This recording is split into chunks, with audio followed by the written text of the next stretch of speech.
Regarded as the finest apprentice of the Sith hero Dark Icaral, the peak and the conclusion of Lord Vindican's career was the invasion of Korriban, 3,681 years before the Battle of Yavin.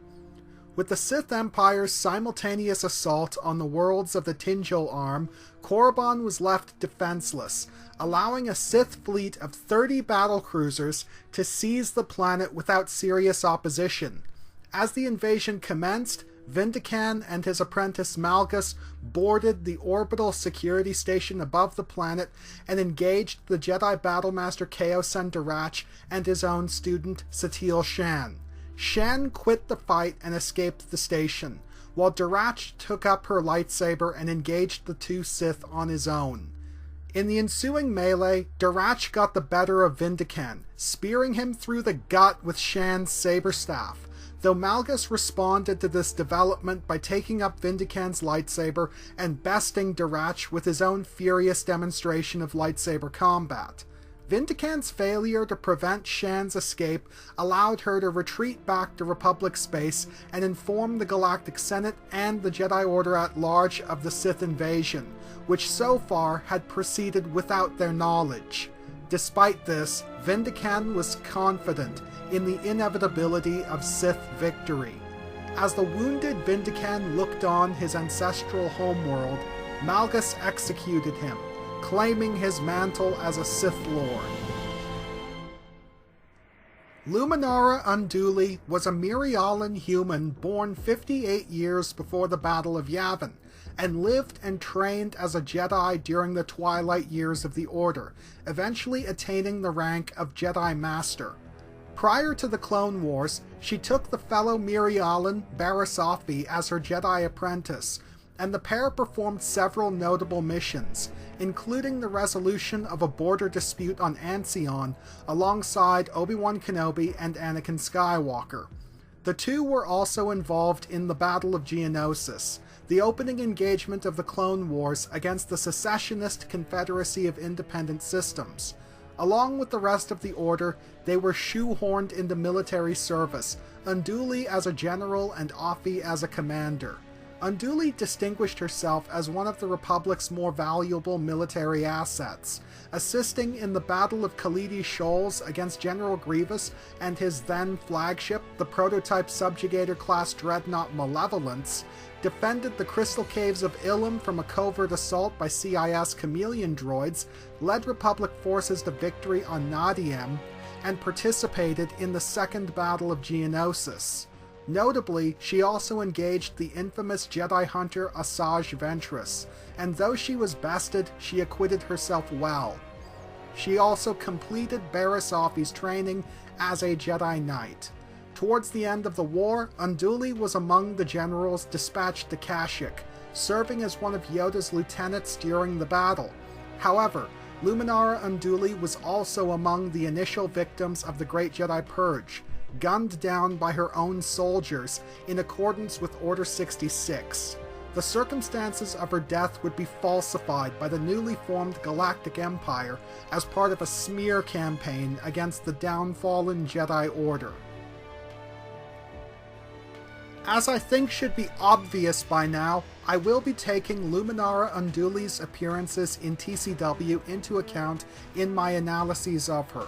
To give you a quick rundown of my policy regarding TCW, while I remain utterly infuriated by the many pointless retcons perpetrated by the writers of the series, I am also disinclined to completely disregard it as a source, so I will be compromising in certain instances.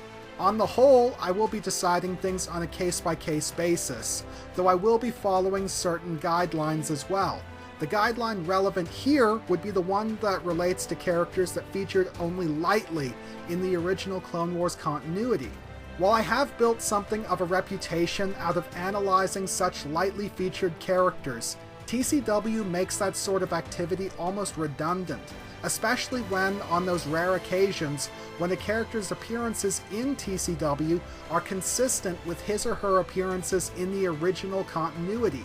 Believe it or not, at least purely where Luminara is concerned, there is no conflict. So with all of that out of the way, let us proceed. Lord Vindican and Luminara Unduli. If these two noted figures in galactic history ever met on the battlefield, who would win?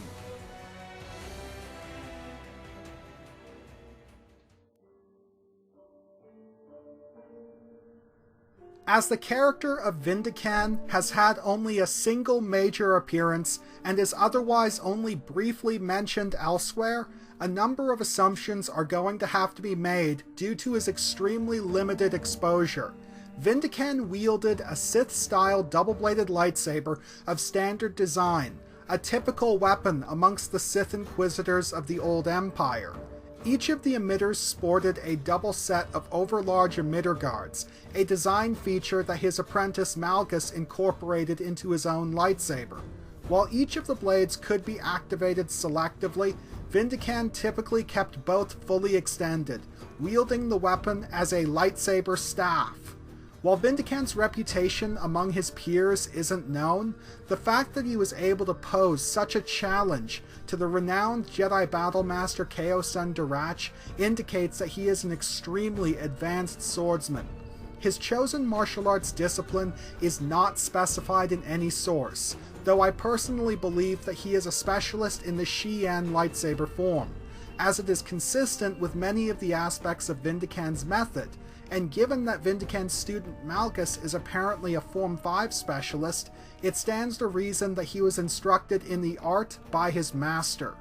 Form 5 lightsaber combat was developed to address the perceived weaknesses of Form 3, and was built around the tactic of following up defensive maneuvers with immediate counters, retaliating against the opponent rather than passively enduring their assault. The Xi'an variant of Form 5 was designed with blast deflection in mind, employing aimed deflections to retaliate against shooters, but as Anakin Skywalker demonstrated on Geonosis, it could be employed as an effective dueling style. When used in this manner, Xi'an had a much stronger technical focus than its much more strength-oriented brother, Djem So, an element that is readily apparent in Vindican's method. Vindican's blade work was direct and to the point, reinforced by agile footwork and dynamic full-body movements that allowed him to maneuver his weapon, and when necessary to evade attacks. Vindican was primarily an offensive duelist, but his aggression did not come at the expense of defensive viability, and he can be frequently observed breaking off attacks in order to fend off an enemy's counter. Rather like old Ben Kenobi, Vindican had no dedicated offensive or defensive posture, instead relying on a relatively cautious, probing offensive to pressure an opponent without leaving himself overly exposed. On an overall tactical level, Vindican was clearly more improvisational than strategic, employing skills and powers as the need and opportunity arose, rather than trying to plan things out and control the fight.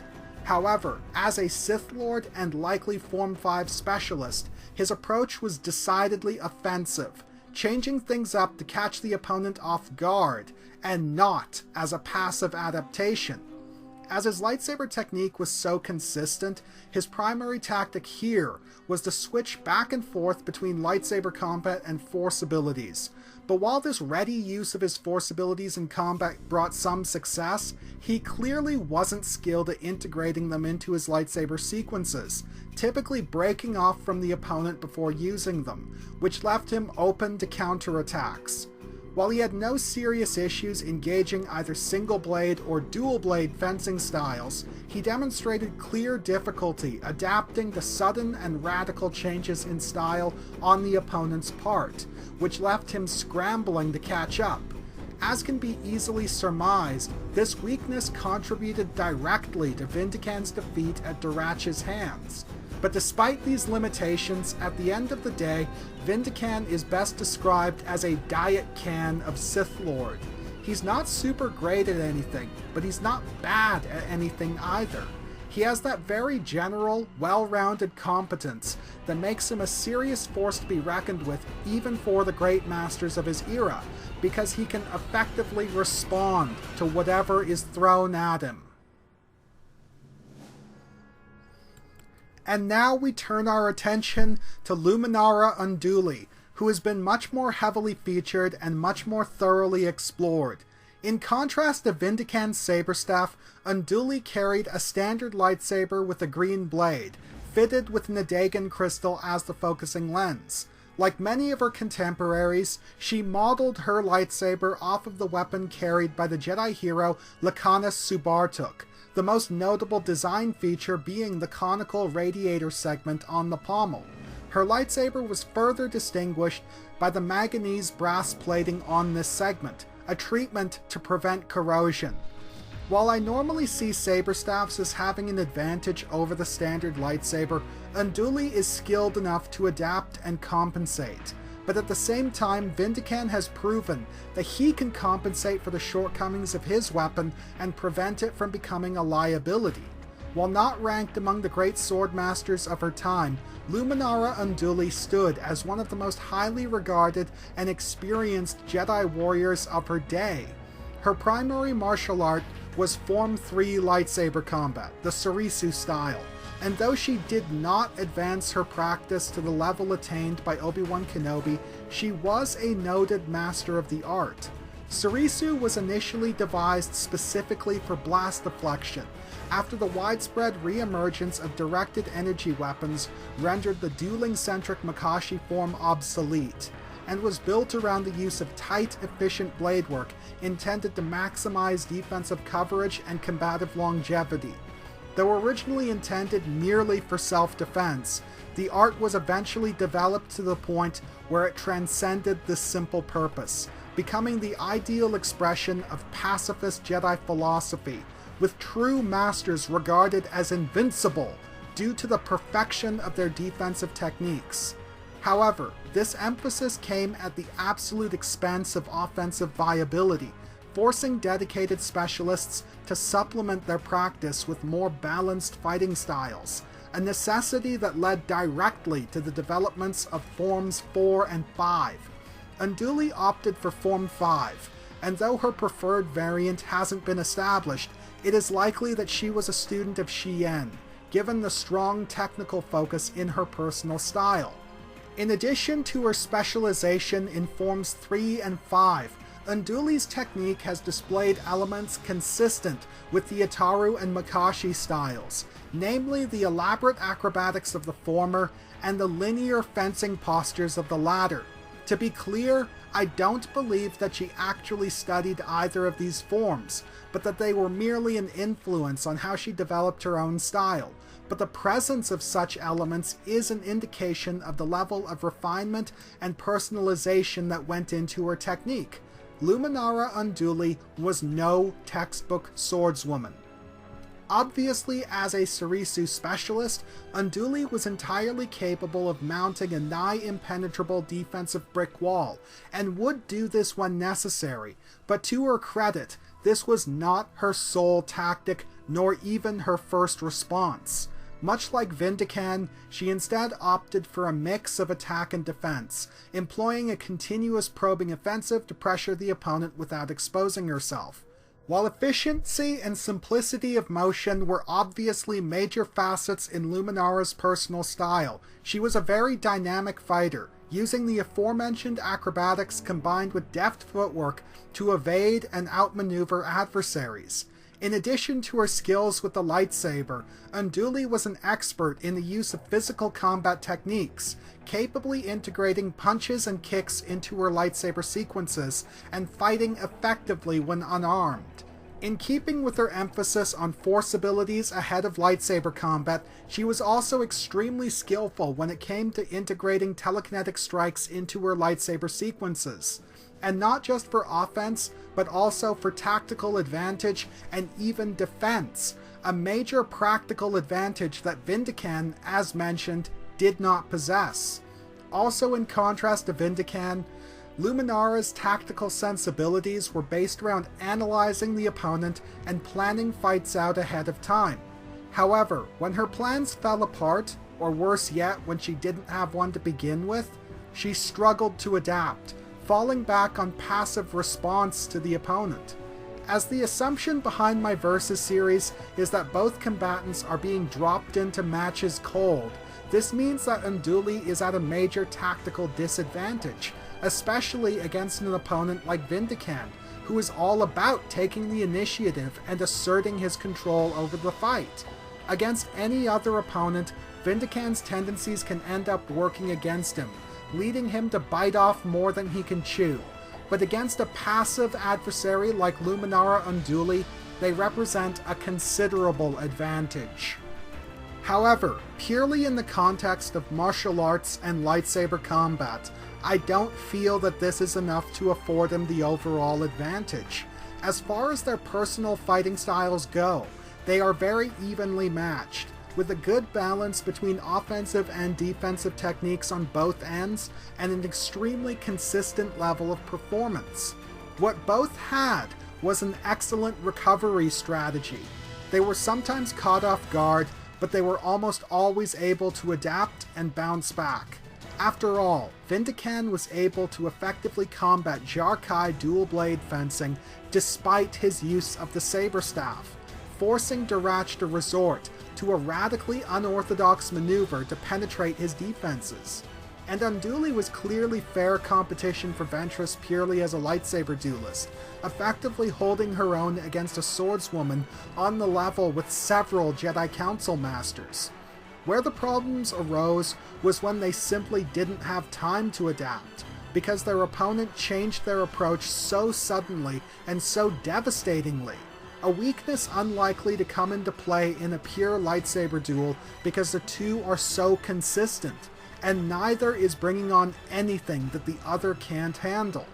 I declare Lord Vindican and Luminara Unduli equal as martial artists and lightsaber duelists.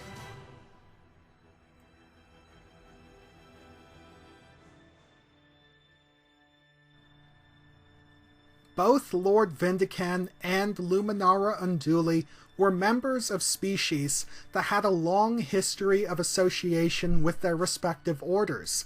Vindican was a member of the original Sith species, referred to in his era as the Sith Purebloods, the people conquered by the Dark Jedi exiles and whose cultural tenets were combined with their perverted Jedi teachings to create the codes and philosophies of the Sith Order. Unduli was a Mirialan, a human subspecies native to the desert world of Mirial. While the ties between the Mirialans and the Jedi were not as complete as those between the Sith and their purebloods, they were extremely meaningful in their own right. At least since Vindican's time, the Jedi Order always had at least one Mirialan member, who would take it upon him or herself to train the next, instructing the student in a combination of classical Jedi philosophy and Mirialan cultural tenets and ideals, themselves based off of a primitive understanding of the unifying force that was very much in line with Jedi beliefs. Sith purebloods had such a high percentage of natural force sensitives that the species as a whole developed a symbiotic relationship with the dark side of the Force, and any individuals who lacked this trait were regarded as handicapped.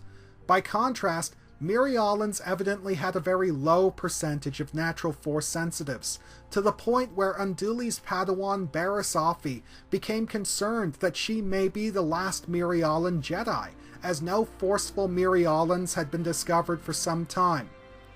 All indications are that Vindican was middle-aged at the time of his death, which would put him at over 2 centuries old, as purebloods were known to live for over 500 years, though this is merely an estimate. By contrast, Unduli was 39 years of age when she died, which put her still in her physical prime. Sith were also noted for their physical resiliency, a trait that Vindican demonstrated several times during the duel with Durach. He was flung approximately 50 feet across the Korriban Station hangar and suffered no apparent injury, shrugged off a lightsaber hit to the face, and I think it's safe to assume that had he not been executed by Malgus, he would have recovered from the stab wound administered by Durach, whereas, for example, the Jedi Masters Ven Zalo and later Qui-Gon Jinn were killed by similar injuries. Luminara also demonstrated exceptional levels of physical hardiness, having been slammed into a permacrete wall by a Dirk tail sweep and came away with nothing more than a black eye and extensive bruising. During her duel with Asajj Ventress, she was pinned to the ground by a heavy metal pipe, and despite the fact that the pipe had fallen at least 100 feet before landing on her, Unduli was evidently uninjured. While the punishment we've witnessed Unduli endure is far above what Vindican was subjected to, I hesitate to give her an advantage in this area, as Vindican has had only a single appearance and we haven't seen him truly push to his limits, so there's no telling where he stands relative to her in this area. But on another note, Mirialans were noted for their greater-than-human flexibility and agility, traits that were pushed to the next level by Luminara's Jedi training and aided in her development as a martial artist. By contrast, Vindican's capabilities in this area were on the level with what was typically attained by Force-sensitive humans and humanoids trained by either the Jedi or the Sith. That's not to say that he couldn't combat his adversary's superior agility, but it is a notable disadvantage on his part, and for this reason, Luminara Unduli gets the edge in terms of physical ability.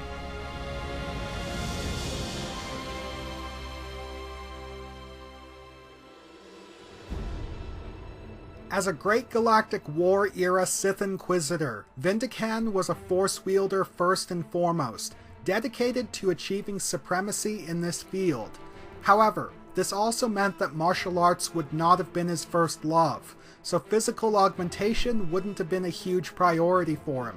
His enhanced speed, agility, and strength were sufficient to make his fighting style workable, but no more than that. Appropriately, there was a lot more to say about his applications of telekinesis and lightning. His most notable use of the former was a powerful force shield that he used to block a rocket-propelled grenade fired by Jace Malcolm, a fairly impressive display of power.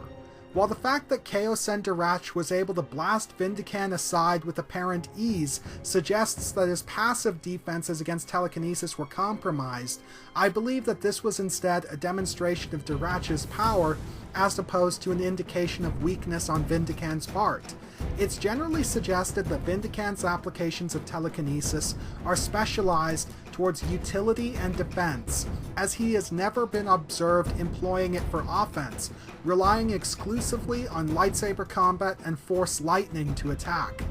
His lightning was powerful enough to cause visible damage to the exterior hull of the Redshifter, and he had no difficulty subduing biological targets, taking down Satil Shen and, however inadvertently, Malgus.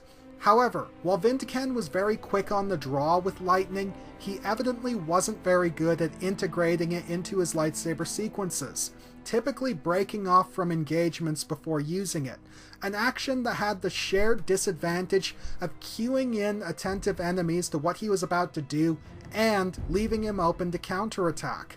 But it should be noted that shortcomings like this owed more to his inexperience than true inability, which follows as Vindican was noted more as a politico than as a warrior. But despite this, Vindican possessed a very general competence in all areas that made him a serious contender, even though he was hardly the biggest player on the field. Similarly, Luminara was also a Force wielder first and foremost, and an extremely capable and formidable one despite her relatively basic skill set. As she herself pointed out, her primary area of expertise was in telekinesis. During a diplomatic mission to Ancion, the nomadic Alwari tribesmen demanded a demonstration of skill from Luminara and her party, and while her Padawan Barriss Offee opted for a demonstration of lightsaber combat, Luminara herself displayed her aptitude with the Force, levitating into the air while simultaneously creating a dust storm beneath her, giving the illusion of herself standing atop a pillar of sand. She could perform basic telekinetic feats casually, without needing to gesture or even look at the objects she was manipulating. On a combative level, Unduli was exceedingly versatile, masterfully incorporating various telekinetic strikes into her lightsaber sequences for both offensive and tactical purposes. She has battered and brutalized enemies with basic pushes and shoves, triggered door controls to free up allies in the middle of fights, and destroyed chameleon droids with their own minds, among other things. Given everything that Unduli has accomplished, it is more than likely that she possessed exceptional telekinetic barriers, but she was evidently aware of the limitations of this defense, as during her duel with Asajj Ventress, she responded to the Dark Jedi's Force push by parrying it with her own. A very intelligent move in my view, as Ventress has proven time and again that she can penetrate passive telekinetic defenses. This clear mastery of telekinesis provided a major practical advantage over Vindican, who would be vulnerable against her attacks and either incapable or disinclined to respond in kind. However, telekinesis was Unduli's first love, and in all other areas, be it physical augmentation or telepathy and mind tricks, she was capable but not exceptional, and she had no aptitude with energy-based powers of any sort.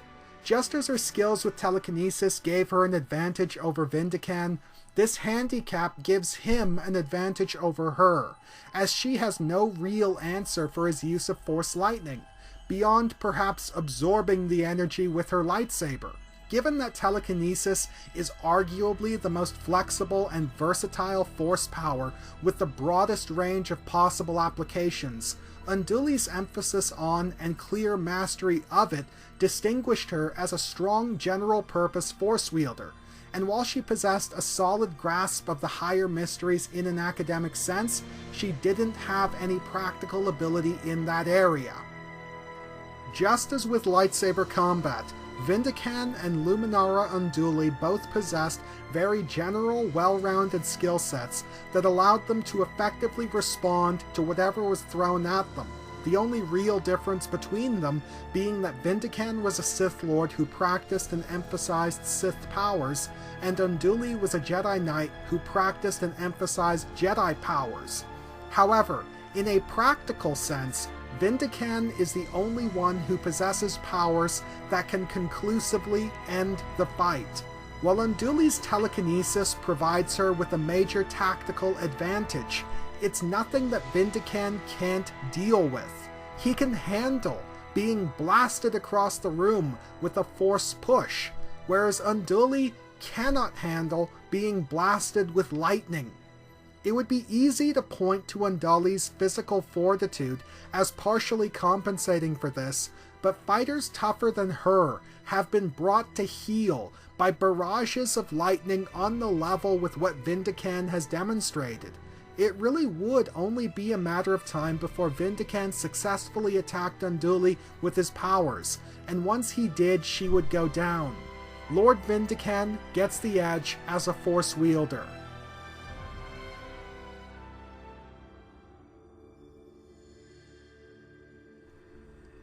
And now we come to it, the verdict.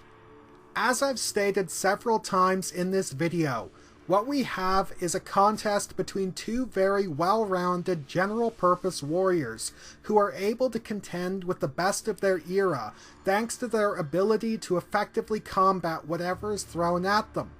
However, while their methods and capabilities were similar, there were a great many differences between them as well. Whereas all indications are that Vindican is largely an improvisational fighter who made things up as he went rather than planning things out, Unduli emphasized strategic planning. In a fight with any other combatants, this mindset would represent a significant advantage, furthering the planner's ability to control the engagement. But in Unduli's case, this emphasis came at the expense of her ability to think on her feet and improvise. When Unduli has a plan, she proceeds forth boldly, quite literally taking the bull by the horns. But when dropped into an engagement cold, she falls back on passive response, simply mirroring the enemy's methods rather than trying to take the initiative. While her mental discipline is strong and her tactical knowledge astute, Luminara has failed to grasp one of the core necessities of combat. One must always be acting, never reacting. In failing to learn this lesson before her engagement with Asajj Ventress, she allowed the unrefined, amateurish, and sloppy Darksider to dictate the flow of the fight. That's not to say that defensive stances and approaches represent this sort of inaction, as we have many examples of fighters using passive methods to control the engagement, forcing the opponent to come to them and engage them on their terms.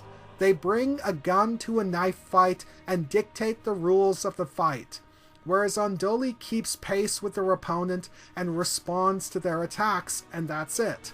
The problem with Luminara's method is that when pitted against opponents who rely on superior or even just foreign methods, she ends up drawing blanks, with no responses to fall back on and no way to really bounce back due to her lack of initiative. For example, she had a firmer grasp on the technical aspects of Makashi than Ventress. She was able to match her swordsmanship and pace with the fluidity and grace she was famed for. But the second Ventress started to bring her rough-around-the-edges approach to bear, Unduli was left exposed, due to her own lack of experience with or against those sorts of methods. All of these limitations make Luminara Unduli precisely the sort of opponent that Vindican is optimized to combat. He is all about taking the initiative and dictating the flow of the fight, asserting his own control over the engagement. He matches Unduli's balanced fighting style to a T, but also backs it up with unorthodox powers that she is unfamiliar with, suitable for enabling his own heavy offensive. Vindican has his limitations, but he knows how to work within them, making him the sort of fighter that Unduli can't reflect. She can't keep pace with him. The fight between Vindican and Luminara Unduli would play out in a very straightforward manner. It would begin as a pure lightsaber fight, and the two would stand evenly matched, so one or both would attempt to break this impasse by falling back on their force abilities. Due to Unduli's lack of initiative and Vindican's assertive operating style, it would almost certainly be him. From here, there are two possibilities. The first is that Unduli is caught off guard and struck down by Vindican's lightning, disabling her and allowing him to simply execute her before she can recover. The second, and in my view more likely, is that Unduli is able to block Vindican's lightning with her lightsaber, and then immediately responds with telekinesis, blasting him across the arena. Seeing his apparent vulnerability, she would leap at him, lightsaber raised for the kill. However, Vindican would recover quickly and blast her with lightning in mid-air, again disabling her and allowing him to simply execute her before she can recover. I declare Lord Vindican the victor.